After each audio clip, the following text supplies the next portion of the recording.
Hey guys, John Martin from Pursuit PT, and as the third video of our series on core training for kettlebell support, I'm going to talk about drills that help you support anti-lateral flexion, moving side to side. This happens a lot when we're lifting with one hand, especially in the jerk.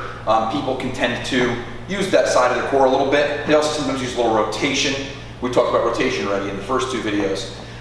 It also happens when we snatch, especially if you have like a very lateral path for your bell versus a very strict center of the road path. But I think most lifters kind of have a little bit of a lateral path to their snatch. So one thing I've done in the past, you just happen to get lazy, you're late in a set, or maybe you're picking up a weight or you're at the end of your workout, and rather than starting the bell and really using your hips, you'll maybe like throw it off your side. I've strained my back a bunch of times doing that. Same thing in the drop, where I'll come out of the snatch and I'll catch it funny and I'll bend to my side. And again, it's kind of like a 1 week irritation. Maybe even it's tough to breathe for a day or two if you had a really bad back strain.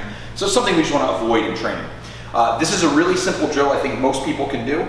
It's a variation of a farmer's carry. It's just one-handed.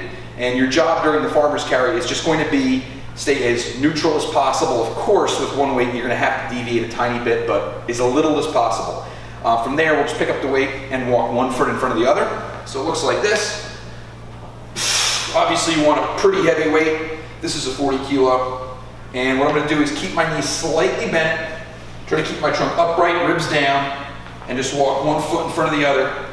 And doing this in this strict fashion is really going to turn on my core, obliques, QL muscle, all the stuff that keeps you upright.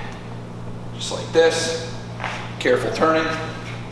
All right. And it looks like I'm doing this for distance, and I guess you can, but really I like to do it more for time. So if you have a watch in your hand or just a timer you can watch, I like a good 30-second to a 1 minute set before I actually get into my snatching, just to wake my core up. And I'll even do it longer on off days as like a more like intensive core program. All right? So that's the one-arm farmer's carry for lateral core stability.